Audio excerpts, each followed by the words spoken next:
Shalom Bapak Ibu Saudara yang dikasihi Tuhan. Apa kabar Bapak Ibu Saudara? Saya percaya pasti dalam keadaan sehat dan baik-baik saja karena kasih dan kemurahan Tuhan. Pada kesempatan hari ini kembali kita mau beribadah, kita mau datang kepada Tuhan. Mari kita persiapkan hati pikiran kita, kita berikan pujian penyembahan kita yang terbaik bagi Tuhan. Dan sebentar juga kita akan mendengarkan firman Tuhan, dan sebelumnya juga kita akan melakukan perjamuan kudus. Kita akan menerima perjamuan kudus. Biarlah mari kita persiapkan hati pikiran kita yang terbaik bagi Tuhan. Kita bersyukur buat pengorbanan Dia yang luar biasa untuk menghapus dosa-dosa kita.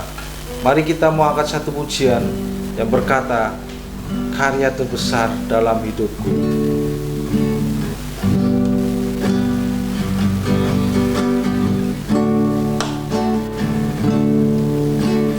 Kasih yang terindah,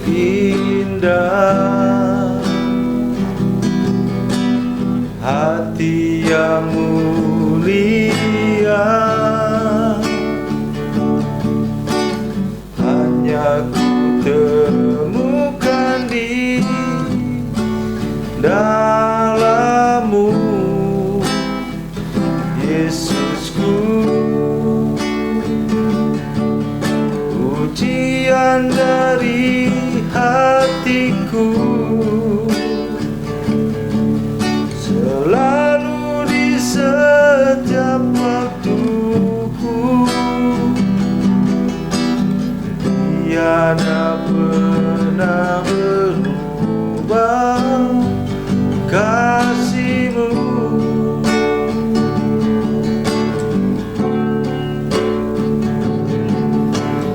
Kasih yang terindah,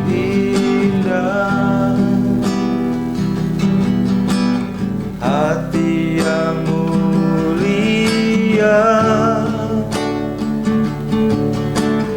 hanya ku temukan di dalam-Mu, Yesusku. Pujian dari hatiku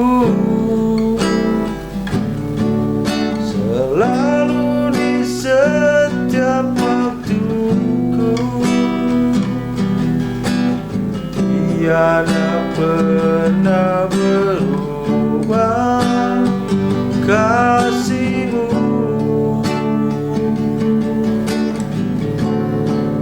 Karya terbesar dalam hidupku, pengorbanan-Mu yang selamatkanku. Engkaulah harta yang tak ternilai dan ku miliki dan ku hargai. Yesus, Engkau ku kagumi. Taulah pujian dari awal. Kasih yang terindah, hati yang mulia, hanya ku temukan di dalam-Mu, Yesusku. Pujian dari hatiku selalu di setiap waktuku, tiada pernah berubah kasih-Mu.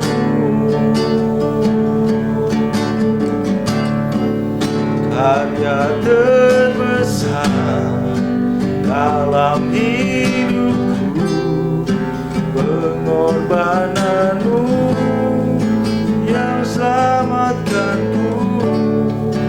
Engkaulah harta yang tak ternilai yang ku miliki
Yesus Engkau.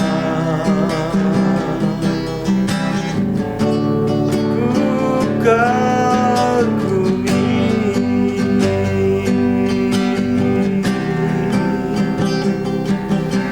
kami bersyukur.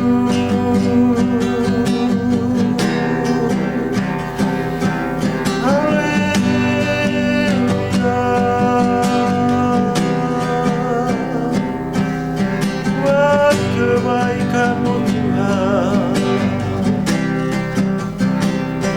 buat kasih-Mu Bapa, buat pengorbanan-Mu.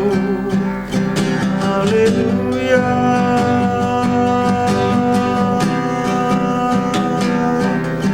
Terima kasih Tuhan, terima kasih. Kami bersyukur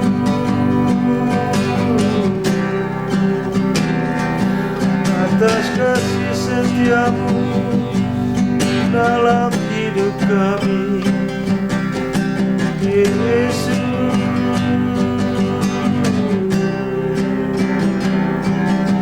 Terima kasih Tuhan. Haleluya, haleluya.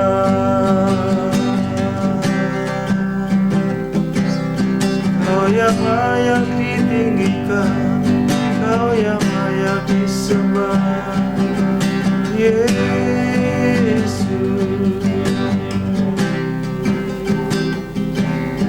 Terima kasih Tuhan, terima kasih.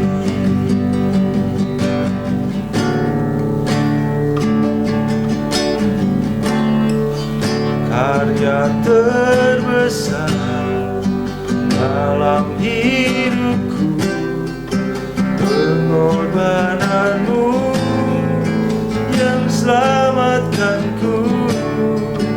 Engkaulah harta yang tak ternilai dan ku miliki dan ku hargai. Yesus Engkau ku kagumi.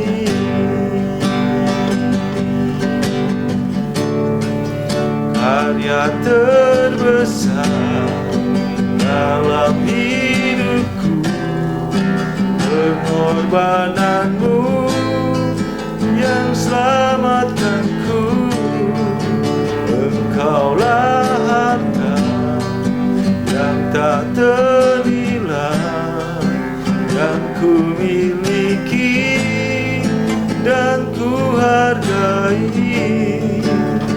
Yesus Engkau ku kagumi. Yesus Engkau ku kagumi. Yesus Engkau ku kagumi.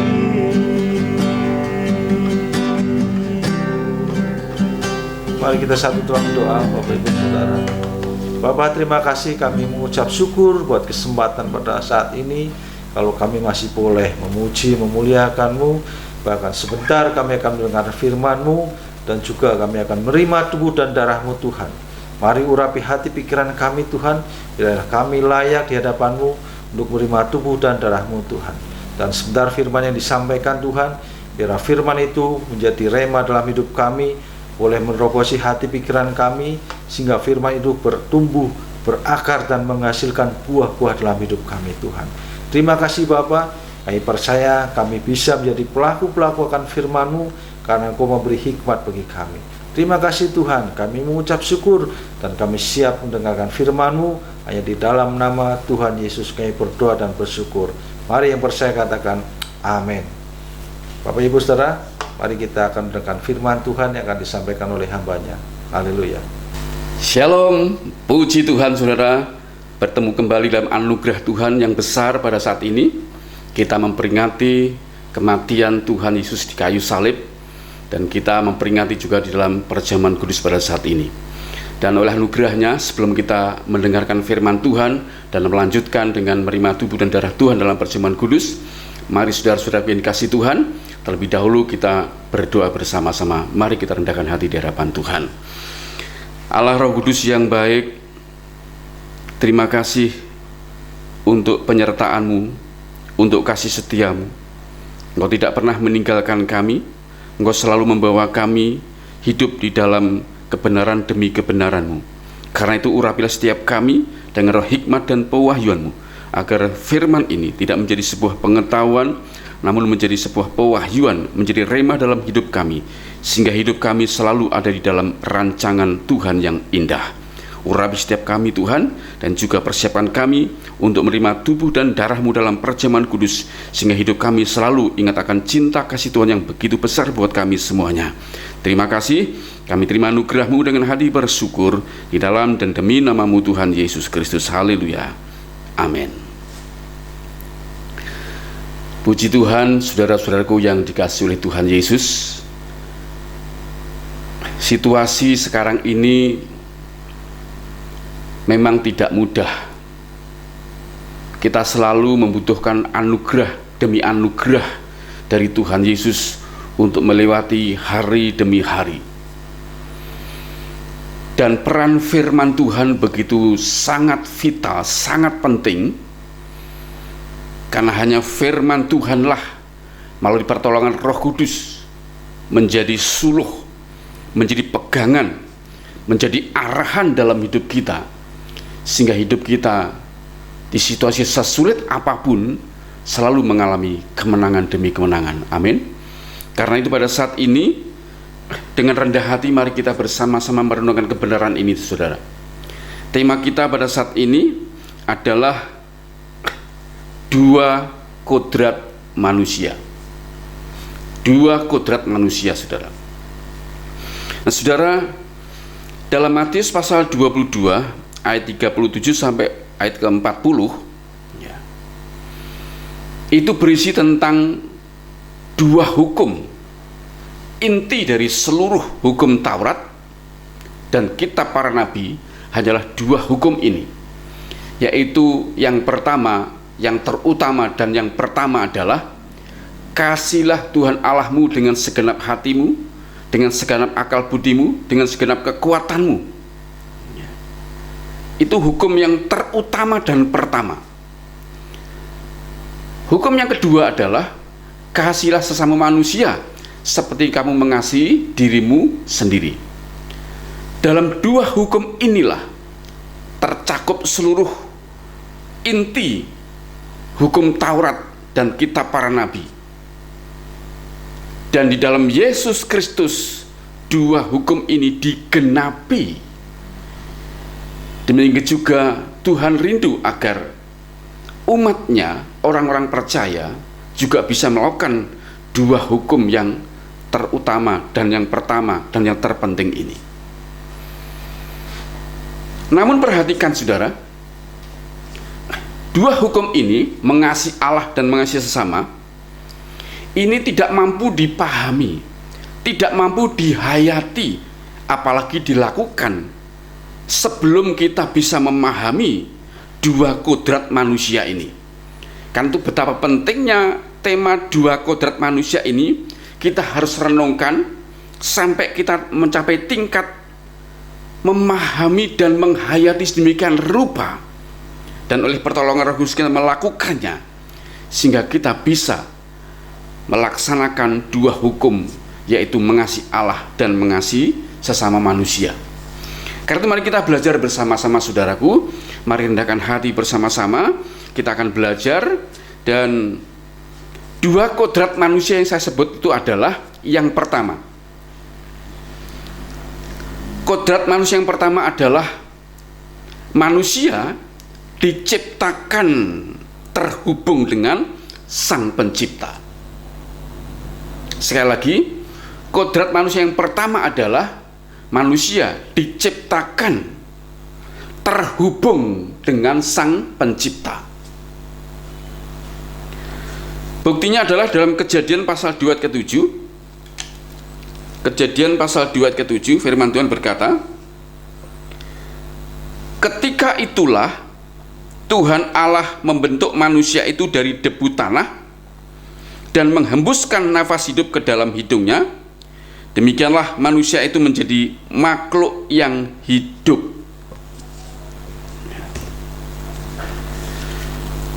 Saudara, dari firman ini tentu kita bertanya, di mana letak terhubungnya manusia sebagai ciptaan dan Tuhan sebagai pencipta? Dengan mengetahui jawabannya, saudara, kita akan disadarkan betapa kodrat manusia itu adalah terhubung dengan Sang Pencipta. Makanya pertanyaannya, di mana letak terhubungnya manusia sebagai ciptaan dan Tuhan sebagai Sang Pencipta? Dari bacaan Kejadian pasal 2 ayat ke-7 tadi, ya, maka letak terhubungnya adalah di kata-kata nafas hidup. Nafas hidup. Kenapa, saudara? Karena manusia, ya, setelah dibentuk dengan tangan Allah melalui bahan namanya debu tanah, manusia itu bentuknya adalah benda mati, benar-benar bentuknya benda mati, yaitu debu tanah, tidak memiliki kehidupan, tidak memiliki aktivitas, karena ini benda yang mati dan tidak bergerak. Namun perhatikan ketika firman Tuhan berkata demikian, ya, lalu Allah menghembuskan, ya, menghembuskan nafas hidup ke dalam hidungnya. Ya. Kata menghembuskan itu artinya bisa meniupkan, mengeluarkan sesuatu dari mulut Allah, yang keluar itu masuk ke dalam hidung manusia. Ya. Perhatikan, saudara, ketika nafas hidup itu masuk ke dalam hidung manusia, benda mati itu, wujud mati itu, ya, tiba-tiba menjadi dikatakan makhluk yang hidup. Ya. Nah, itu membuktikan bahwa benda mati itu ketika diberi sesuatu oleh Tuhan namanya nafas hidup, menjadi hidup, maka Tuhan itu sudah menaruh dalam diri manusia yang hidup ini, ya, yaitu nafas hidup Tuhan. Nafas hidup Tuhan. Saya katakan Tuhan karena ini berasal dari Tuhan Sang Pencipta.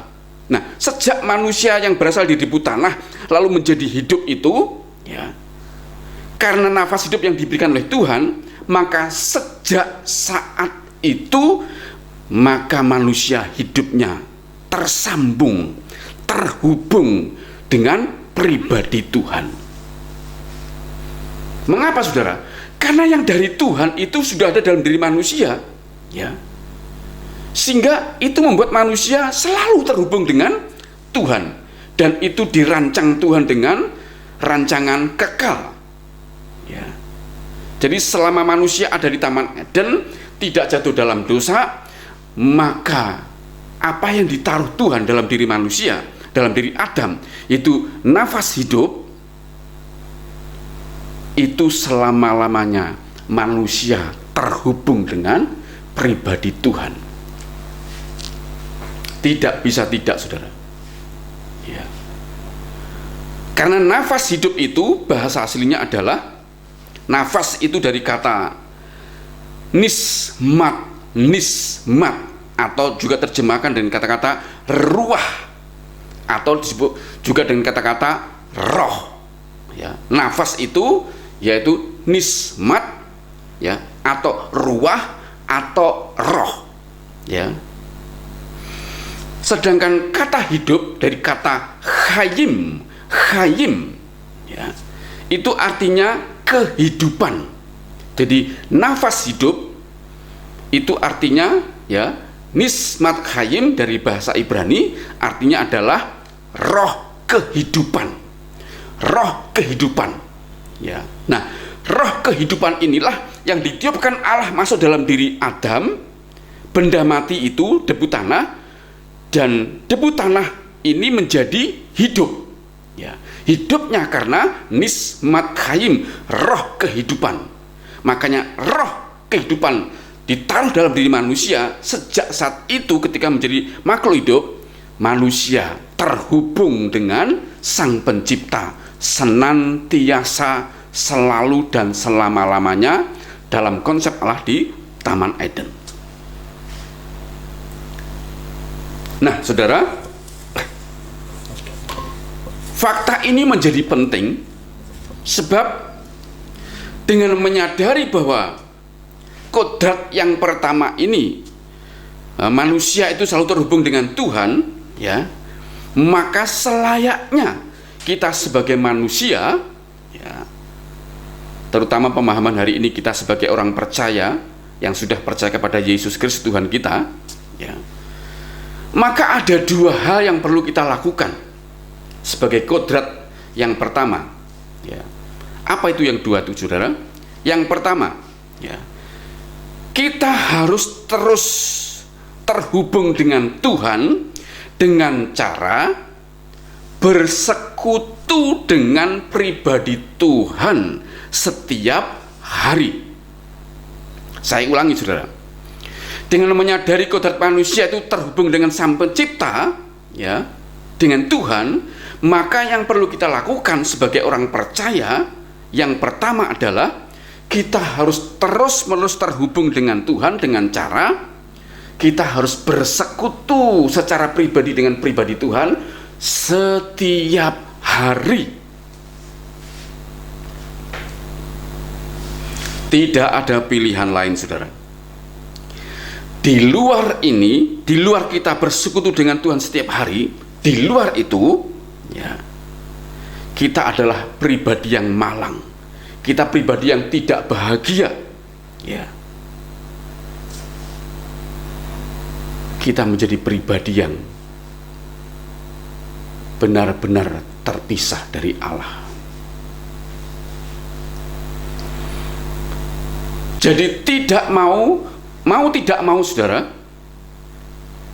mau tidak mau, kita harus terhubung dengan Tuhan setiap hari dengan cara bersekutu secara pribadi dengan Tuhan. Kalau saudara tidak mau, maka kita menjadi pribadi yang kesepian secara ilahi, mengalami kekosongan secara batin, dan kita menjadi pribadi yang tidak bahagia, ya, menjadi pribadi yang menderita kalau kita terpisah dengan pribadi Allah. Saya katakan menjadi penting, kenapa, saudara? Dengan menyadari kodrat yang pertama ini, sesungguhnya manusia tidak bisa, ya, hidup tanpa Tuhan. Tidak bisa.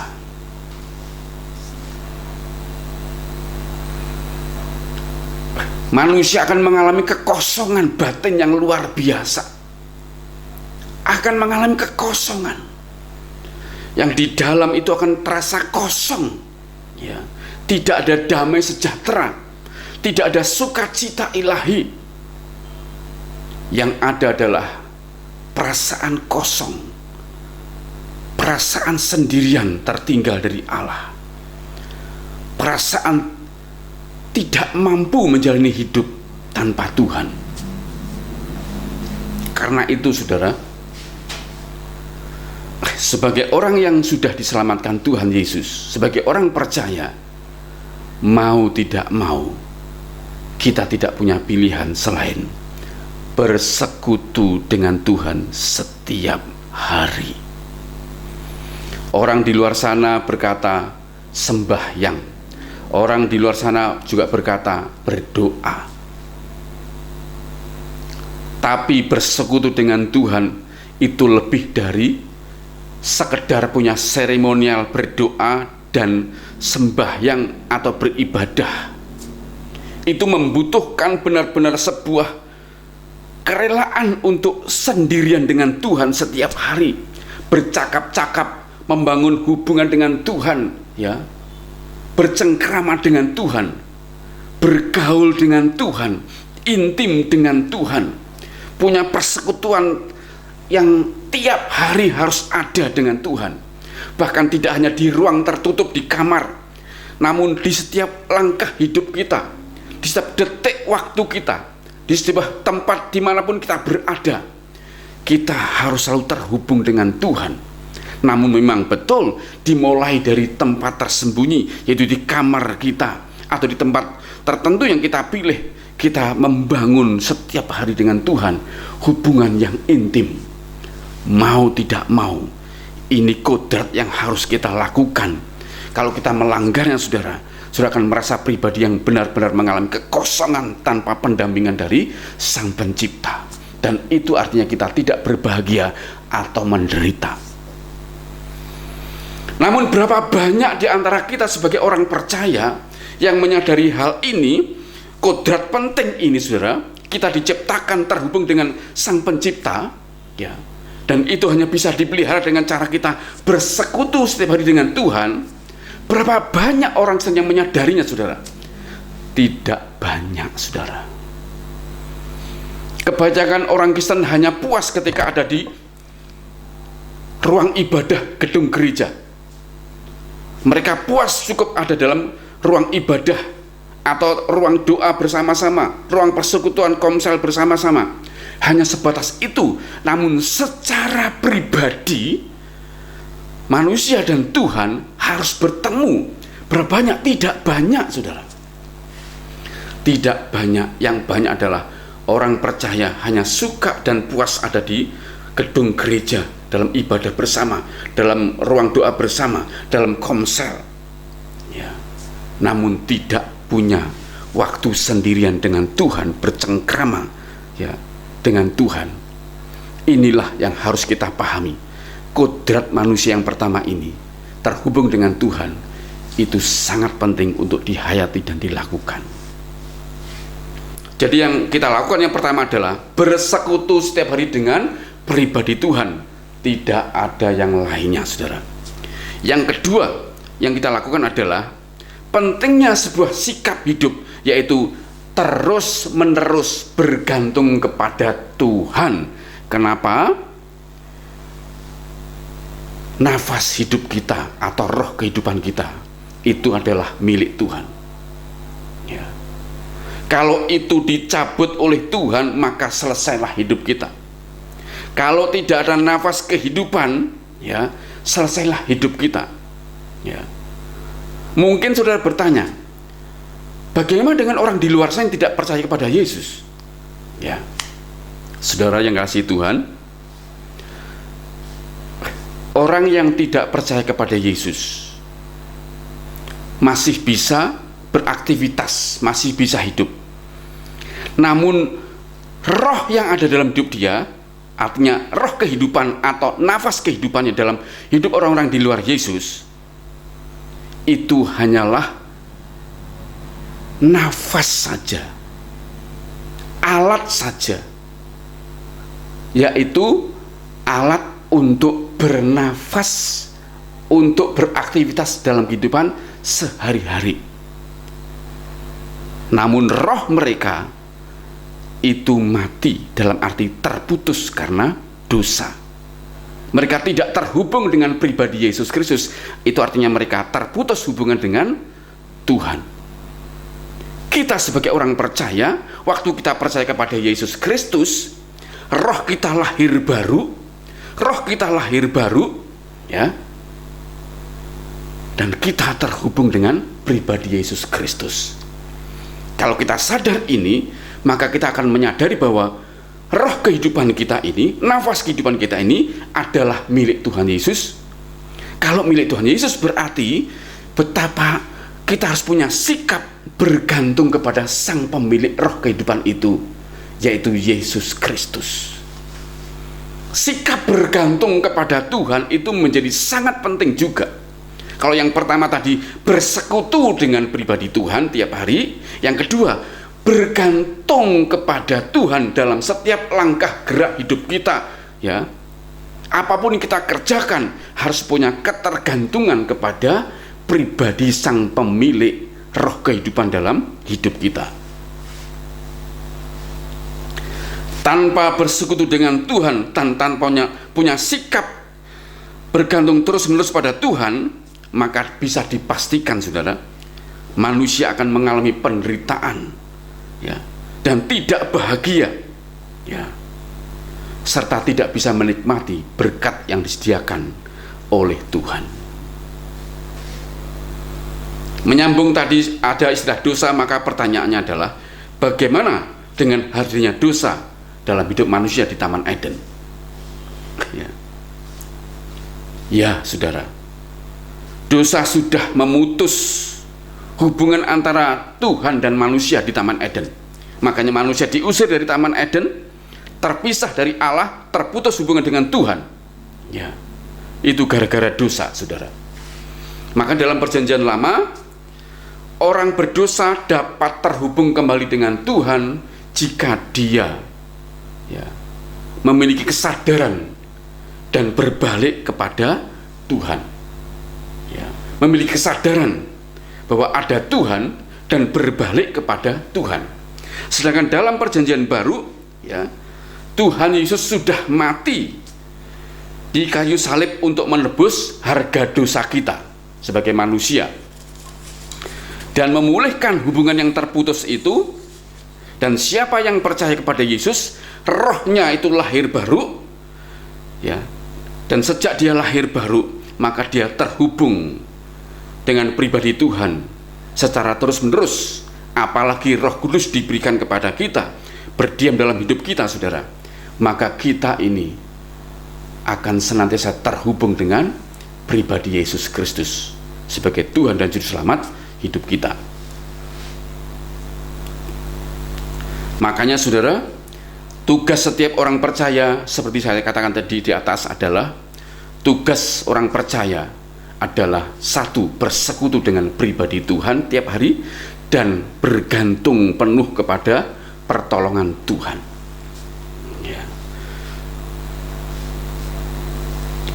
Karena itu, saudara kasih Tuhan, inti pesan kodrat manusia yang pertama adalah, inti pesannya adalah, dari kodrat yang pertama ini, jangan sia-siakan hidup ini dengan cuek kepada Tuhan. Jangan sia-siakan, saudara. Banyak orang yang cuek, hanya senang, bangga, puas ada dalam gedung gereja ibadah, atau dalam ibadah bersama dalam doa, atau dalam komsel, setelah itu selesai. Ya, jangan puas seperti di situ, saudara. Ya. Namun teruslah terhubung dengan cara bersekutu dengan pribadi Tuhan setiap hari, ya. Dan terus juga kita punya sikap yang namanya hidup bergantung kepada pertolongan Tuhan Yesus semata-mata. Dua hal ini kita lakukan, maka, saudara, kita baru bisa melaksanakan hukum yang terutama dan yang pertama. Matius pasal yang ke-27 ayat yang ke-37 sampai 38, saudara. Ya. Kita baru bisa melakukan hukum yang pertama dan terutama, yaitu mengasihi Allah. Jadi mengasihi Allah sebagai hukum terutama dan pertama ini hanya bisa dilakukan oleh orang-orang yang memahami kodratnya sebagai manusia, yaitu terhubung dengan pribadi Tuhan. Dan untuk menjaga hubungan itu, maka manusia harus setiap hari bersekutu dengan pribadi Tuhan dan punya sikap mengandalkan Tuhan tiap hari, ya, sewaktu-waktu terus-menerus dengan Tuhan. Maka sikap inilah, ya, dua sikap inilah yang membuat kita baru bisa melaksanakan hukum yang terutama dan pertama, yaitu mengasihi Allah. Jadi jangan pernah berpikir saudara bisa mengasihi Allah tanpa memahami kodrat ini dan melakukan dua sikap tadi, saudara. Jadi itu kodrat pertama manusia. Sekarang kita masuk dalam kodrat manusia yang kedua, ya. Kodrat kedua manusia adalah manusia diciptakan, manusia kodrat yang kedua diciptakan untuk tidak sendirian, not alone, tetapi manusia diciptakan. Itu adalah sesuai dengan Kejadian pasal 2 ayat 18 sampai ke 20, ya. Manusia kodratnya yang kedua adalah diciptakan Tuhan untuk tidak sendirian atau not alone, ya. Firman Tuhan dalam Kejadian pasal 2 ayat 18 sampai 20 berkata demikian. Tuhan Allah berfirman, tidak baik kalau manusia itu seorang diri saja. Aku akan menjadikan penolong baginya yang sepadan dengan dia. Ayat 19, lalu Tuhan Allah membentuk dari tanah segala binatang hutan dan segala burung di udara, dibawanyalah semuanya kepada manusia itu untuk melihat bagaimana ia menamainya, dan seperti nama yang diberikan manusia itu kepada tiap-tiap makhluk yang hidup, demikianlah nanti nama makhluk itu. Ayat 20, manusia itu memberi nama kepada segala ternak, kepada burung-burung di udara, dan kepada segala binatang hutan, tetapi perhatikan, baginya sendiri ia tidak menjumpai penolong yang sepadan dengan dia. Ya. Ayat 18 berkata, tidak baik kalau manusia itu seorang diri saja. Aku akan menjadikan penolong baginya yang sepadan dengan dia. Ya. Firman Tuhan berkata, ya, atau Tuhan sendiri berkata, tidak baik kalau manusia itu seorang diri saja. Tidak baik. Tuhan tidak hanya berkata tidak baik, namun Tuhan juga memberikan seorang penolong yang sepadan dengan manusia pertama Adam ini, saudara. Itu artinya apa, saudara? Kalau Tuhan sendiri sudah berkata tidak baik manusia itu seorang diri saja, itu artinya kita sebagai manusia ciptaan Tuhan harus menerima kodrat itu, bahwa kita tidak boleh sendirian, kecuali orang-orang seperti Saulus yang akhirnya menjadi Paulus, ya. Dia tidak menikah sampai akhir hayatnya, itu karena kasih karunia, itu panggilan, itu karunia membujang, ya. Dari dasar itulah, maka kalau ditarik kesimpulan, ada aliran kekristenan, ya, yang pemimpin-pemimpin rohaninya tidak menikah sampai mati. Itu ditarik dari kodrat yang diberikan Tuhan kepada Paulus, dipanggil sebagai orang yang membujang, itu sebagai kasih karunia, sebagai anugerah khusus. Tidak semua manusia menerimanya, saudara. Tidak semua manusia menerimanya, ya. Karena itu kodrat yang umum, yang universal yang diberikan kepada manusia adalah tidak baik manusia itu seorang diri saja, ya. Karena itu saya simpulkan bahwa kodrat manusia itu yang pertama adalah berpasangan, saudara. Maka dibentuklah ketika Adam tidur, saudara, maksud saya, maaf, ketika Adam tidur, ya, maka diambillah satu rusuknya, dibentuklah seorang wanita, ya, yang diberi nama Hawa, ya. Lalu Adam menerimanya sebagai belahan jiwa, ya. Adam menerimanya sebagai penolongnya. Itulah sebabnya saya simpulkan bahwa manusia itu yang pertama adalah berpasangan. Laki-laki menikah dengan seorang perempuan, seorang perempuan menikah dengan seorang laki-laki. Itu kodratnya manusia. Yang pertama adalah berpasangan. Yang kedua, bersaudara. Ya, setelah berpasangan punya anak, ya, bertambah banyak sebagainya, maka bersaudara. Ya. Terus manusia berkembang, ya. Maka Setelah bersaudara, maka berteman. Ya, setelah berteman, bersahabat. Setelah bersahabat, bermasyarakat. Setelah bermasyarakat, berbangsa dan bernegara. Ya, itu kodrat manusia, saudara. Ya, awalnya adalah tidak baik kalau manusia itu seorang diri saja, harus berpasangan. Ya, kalau bersaudara, ya, berteman, bersahabat, bermasyarakat, berkomunitas, berbangsa negara, ya, itu kelanjutan. Namun yang pertama adalah manusia itu tidak baik seorang diri saja. Artinya yang pertama adalah berpasang-pasangan. Dan dasar dari semua kodrat yang kedua ini adalah kasih. Jika saya dan saudara mengasihi orang lain, maka kodrat saudara adalah manusia yang berbahagia. Namun jika kita hanya, ya, membenci seseorang, iri, dengki, marah, dendam, tidak bisa mengampuni, menghakimi dan sebagainya, maka kita bisa dipastikan hidup kita akan menderita, saudara. Mengapa menderita, saudara? Karena kita kehilangan, ya, karena kita bermasalah dengan pasangan kita. Kita bermasalah dengan saudara kita. Kita bermasalah dengan sahabat atau teman kita. Kita bermasalah dengan komunitas kita. Kita bermasalah dengan masyarakat kita. Kita bermasalah dengan negara kita. Ya, berurutan, saudara. Ya. Kalau kita memilih menjadi pribadi yang membenci, iri, dengki, marah, dendam, tidak bisa mengampuni, suka menghakimi, maka kita menjadi orang yang menderita. Ya. Karena masalah-masalah ini, saudara.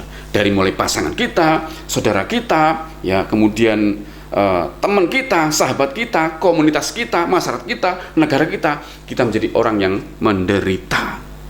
Ya. Karena itu, saudara dalam Tuhan, yang kedua kodrat ini, ya, gagasannya adalah apa, saudara? Karena Tuhan punya gagasan. Waktu saudara, Tuhan merancang manusia itu tidak baik seorang diri saja, Tuhan punya dasarnya atas gagasan itu. Ya, dasarnya adalah yang pertama, sebelum manusia jatuh dalam dosa, perhatikan, sebelum manusia jatuh dalam dosa, ya, maka gagasan Tuhan manusia tidak bisa seorang diri saja, harus berpasangan itu. Gagasannya adalah, dasarnya adalah berbagi kasih dan tanggung jawab. Saya ulangi, sebelum manusia jatuh dalam dosa, ya, dasar gagasan Tuhan manusia tidak bisa seorang diri adalah, ya, dasarnya adalah berbagi kasih dan tanggung jawab. Ya. Makanya dalam Kejadian pasal 2, ya, ayat yang ke-18,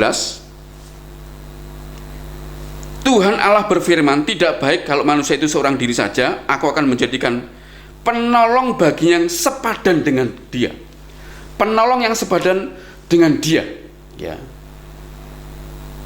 Itu dasar gagasannya Allah, saudara, yaitu berbagi kasih dan tanggung jawab, atau dalam kurung ditolong dan menolong. Ya. Sedangkan yang kedua, saudara, gagasannya adalah sesudah manusia jatuh dalam dosa, tadi itu sebelum jatuh dalam dosa, dasarnya adalah berbagi kasih dan tanggung jawab, menolong dan ditolong. Tapi setelah jatuh dalam dosa, maka dasarnya adalah, ya, berbagi beban. Makanya di dalam Galatia, ya, Galatia pasal yang ke-6 ayat yang kedua berkata begini, ya, bertolong-tolonglah menanggung bebanmu, demikianlah kamu memenuhi hukum Kristus. Saya ulangi, bertolong-tolonglah menanggung bebanmu, demikianlah kamu memenuhi hukum Kristus. Setelah manusia jatuh dalam dosa, Yesus mati di kayu salib menebus seluruh dosa manusia, ya. Maka saudara, kalau kita berpasangan, kalau kita bersaudara, kalau kita berteman atau bersahabat, kalau kita berkomunitas, kalau kita bermasyarakat, kalau kita ini bernegara, berbangsa, maka dasarnya adalah berbagi beban. Manusia tidak bisa hidup sendirian. Ya. Manusia sebagai makhluk sosial itu harus berbagi beban. Dengan berbagi beban, maka ya kita memenuhi hukum Kristus. Waktu saya ketemu dengan istri saya di rumah, saya punya beban, punya persoalan di kantor atau di perusahaan, di tempat saya kerja. Ketika saya ketemu dengan istri, ya, istri saya adalah tempat saya berbagi beban. Ya. Dia menolong saya dengan cara menerima beban saya, berbagi beban dengan istri saya. Tapi kalau manusia seorang diri, tidak punya istri, tidak punya teman, tidak punya keluarga, tidak punya saudara, tidak punya komunitas, tidak punya negara, sendirian di tengah hutan, ya, dia tidak bisa berbagi beban. Karena itu kalau mau berbagi beban, saudara punya pasangan, atau saudara punya keluarga, punya saudara, saudara punya teman, atau saudara punya sahabat, atau saudara punya masyarakat, atau punya negara. Makanya Yesus sendiri memberikan sebuah contoh di dalam Matius pasal 26, saudara. Dalam Matius pasal ke-26, ayat yang ke-36 sampai ayat yang ke-38. Firman Tuhan berkata demikian, ya, ini tentang Yesus di Taman Getsemani, saudara. Firman Tuhan berkata demikian, maka sampailah Yesus bersama-sama murid-muridnya ke suatu tempat yang bernama Getsemani. Lalu ia berkata kepada murid-muridnya, duduklah di sini sementara aku pergi ke sana untuk berdoa. Dan Yesus membawa Petrus dan kedua anak Zebedeus sertanya, Yakobus dan Yohanes. Maka mulailah ia merasa sedih dan gentar. Ya, ayat 38. Lalu kata Yesus kepada mereka, yaitu Petrus, Yakobus dan Yohanes. Lalu kata Yesus kepada mereka, hatiku sangat sedih, seperti mau mati rasanya. Tinggallah di sini dan berjaga-jagalah dengan aku. Tinggallah di sini dan berjaga-jagalah dengan aku. Nah, saudara kasih dalam Tuhan, Yesus sendiri memberikan sebuah contoh. Ya, waktu dia sebagai manusia murni di hadapan di dunia ini, ya, dia mengalami situasi ketika sebelum disalib. Itu sebuah kondisi rasa takut yang luar biasa, sampai karena takutnya keringat yang menetes seperti darah yang bercucuran. Ya. Nah, dalam kondisi menyambut datangnya salib, kematian itu, malam itu dia merasa ketakutan yang luar biasa. Dalam beban yang begitu berat, maka dia mengajak 12 muridnya. Setelah mengajak 12 muridnya, dia memisahkan, mengajak lagi 3 orang, ya, yang 9 untuk tinggal, yang 3 yaitu Petrus, Yakobus dan Yohanes itu diajak untuk memisahkan diri. Ya. Pertanyaannya, kenapa Yesus mengajak 3 orang ini untuk dipisahkan dari murid-murid yang lainnya? Ya. Karena Yesus perlu saudara, ya, perlu teman, perlu sahabat untuk berbagi beban. Ya, setelah mereka memisahkan diri, ya, Yesus bersama 3 muridnya ini, Yesus membagi bebannya. Dia berkata, hatiku sangat sedih, rasanya pengen mati saja, rasanya pengen mati saja. Ini beban yang begitu berat, ya. Namun karena ada Petrus, Yakobus dan Yohanes, maka itu dibagi beban itu kepada mereka.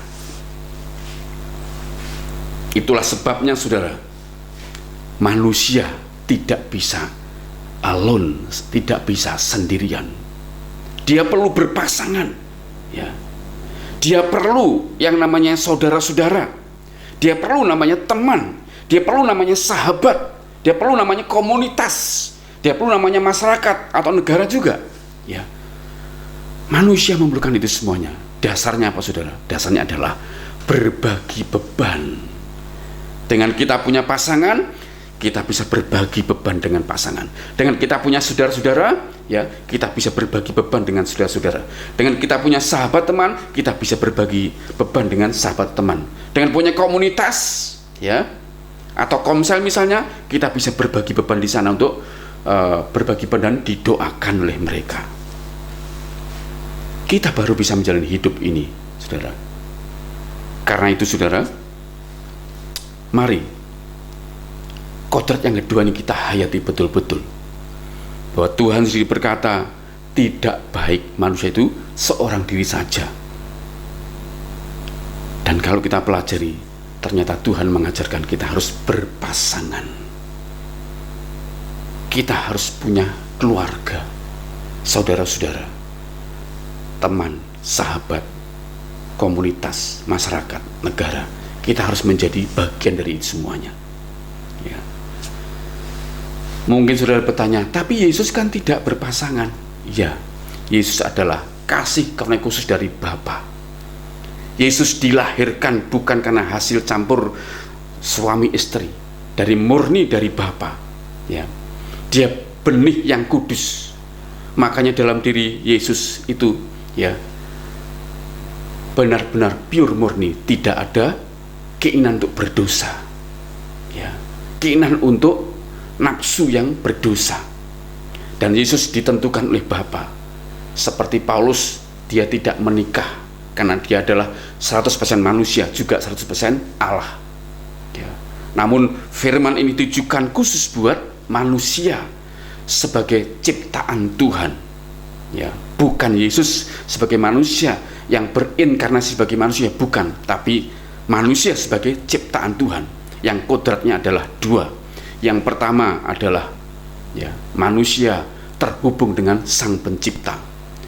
Untuk terhubung dengan Sang Pencipta, kita sudah belajar, nanti kita akan simpulkan. Yang kedua, kodrat manusia adalah tidak sendirian atau tidak boleh hidup sendirian, not alone.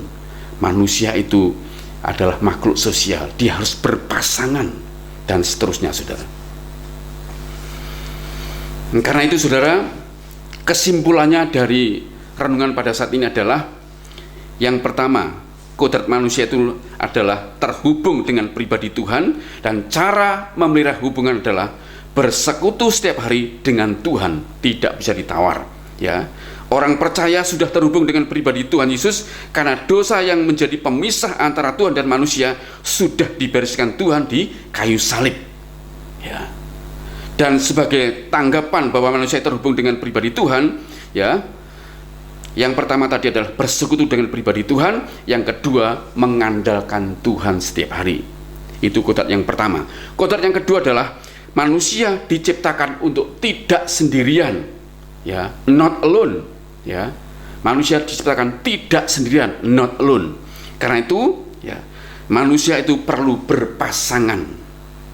Manusia itu perlu bersaudara. Manusia perlu berteman, bersahabat, berkomunitas, bermasyarakat, dan bernegara, saudara. Jika dua kodrat ini dilakukan, maka barulah manusia itu bisa, terutama orang percaya, bisa melakukan dua hukum yang terutama dan yang kedua dalam Matius pasal yang ke-22, ya. Manusia baru bisa melakukan hukum yang terutama, yaitu mengasihi Allah. Yang kedua, manusia baru bisa melakukan hukum yang kedua, yaitu mengasihi sesama. Karena itu dua kodrat manusia ini harus kita pelajari, kita renungkan, kita hayati, dan kita lakukan, sehingga kita menjadi pribadi-pribadi yang bisa mengasihi Allah dan mengasihi sesama. Jika kita lakukan ini, kita menjadi pribadi yang berbahagia di bumi ini, bahkan terutama di dalam kekekalan nanti. Amin untuk firman Tuhan. Mari kita siapkan diri kita untuk khidmat tubuh dan darah Tuhan. Sebelumnya mari kita berdoa. Bapa yang baik, terima kasih untuk perenungan pada saat ini yang mengajar kami bahwa kami sebagai manusia punya dua kodrat, yaitu terhubung dengan pribadi Tuhan, dan kodrat yang kedua, kami adalah pribadi yang tidak bisa hidup sendirian. Tuhan menolong kami untuk bisa memahami kebenaran ini.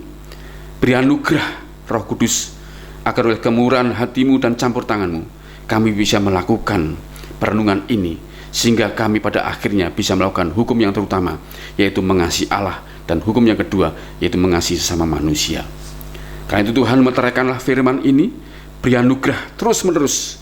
Setiap hari kami punya waktu merenungkannya dan melakukannya. Dan oleh kemurahan hatimu kami juga sadar Tuhan, tanpa kematian di kayu salib maka kami terpisah selama-lamanya dengan Tuhan. Namun dengan kerelaan-Mu mati di kayu salib menggantikan hukuman kami, maka kami punya kesempatan untuk terhubung dengan Tuhan, dan kami sudah dipulihkan, sehingga dengan hubungan dengan Tuhan maka kami bisa menjalani hari-hari ini dengan luar biasa. Karena itu Tuhan, sebelum kami menerima tubuh dan darah-Mu Tuhan, kuduskanlah hidup kami, layakkanlah kami untuk menerima tubuh dan darah-Mu Tuhan, sehingga lewat persekutuan dengan tubuh dan darah-Mu Tuhan, kami menyadari betul hidup kami sudah diberi dengan darah yang mahal. Hidup kami adalah milik Tuhan yang harus dikembalikan, dipersembahkan untuk kemuliaan Tuhan saja. Terima kasih, kami terima tubuh dan darah-Mu dengan hati bersyukur di dalam dan demi nama-Mu Yesus Kristus. Haleluya. Amin. Mari saudaraku yang dikasih dalam Tuhan, yang di rumah masing-masing, persiapkanlah roti dan anggur di hadapan Tuhan, dan kita akan bersama-sama menerimanya dengan kekusukan dan dengan rasa hormat kepada Tuhan. Karena itu saudara, mari masing-masing kita mengkoreksi diri sendiri. Biarlah oleh anugerah Tuhan kita tidak punya dendam kepada seseorang, kita tidak punya kepahitan dengan seseorang. Kalau ada, maka jangan ambil, tinggalkan dulu, ya, bereskan dulu saudara. Kalau kita sudah merasa beres dengan hubungan dengan sesama, lalu dengan Tuhan juga bereskan. Kalau ada dosa, mari kita akui saudara. Setelah itu marilah kita ambil tubuh dan darah Tuhan dengan rasa hormat, sehingga perjamuan ini membawa berkah yang besar buat kita. Karena itu mari saudara-saudara dalam Tuhan, dengan anugerahnya bersama-sama kita angkat roti di sebelah kanan tinggi-tinggi. Mari arahkan hati kita kepada Tuhan dan dengarlah firman Tuhan. Sebab apa yang telah kuteruskan kepadamu telah aku terima dari Tuhan, yaitu bahwa Tuhan Yesus pada malam waktu Ia diserahkan mengambil roti, dan sesudah itu Ia mengucap syukur atasnya. Ia memecah-mecahkannya dan berkata, inilah tubuhku yang diserahkan bagi kamu, perbuatlah ini menjadi peringatan akan aku. Mari dengan mata tertuju kepada Tuhan, kita makan di dalam nama Tuhan Yesus.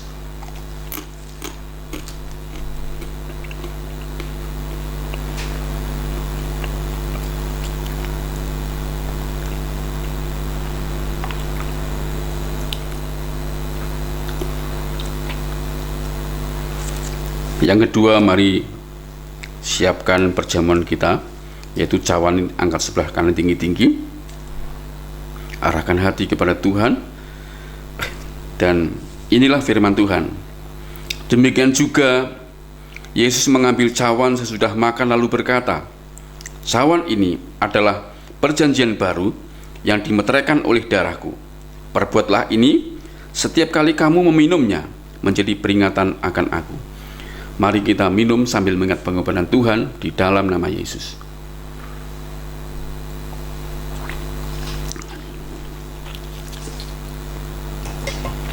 Mari saudaraku, kita bersama-sama berdoa. Terima kasih Bapa untuk tubuh dan darah-Mu. Kiranya dengan perjamuan ini kami disegarkan oleh Tuhan.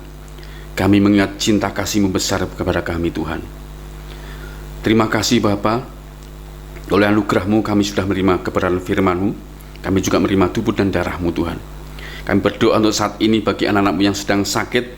Mari Tuhan, lawatlah mereka satu persatu. Urapilah dari ujung kepala sampai ujung kaki. Dan oleh firman yang berkata, dan oleh pilur-pilurnya kamu telah disembuhkan di dalam nama Yesus. Bagi anak-Mu punya beban persoalan, mungkin pekerjaan, mungkin usaha, mungkin keuangan, mungkin keluarga, atau hubungan-hubungan, mari Tuhan lawatlah anak-anak-Mu Tuhan. Beri anugerah, beri jalan keluar, beri berkat-berkat-Mu Tuhan di dalam nama Yesus Kristus, sehingga anak-anak-Mu terus merasakan betapa Engkau Tuhan yang setia, yang tidak pernah meninggalkan kami, yang selalu menyertai kami Tuhan.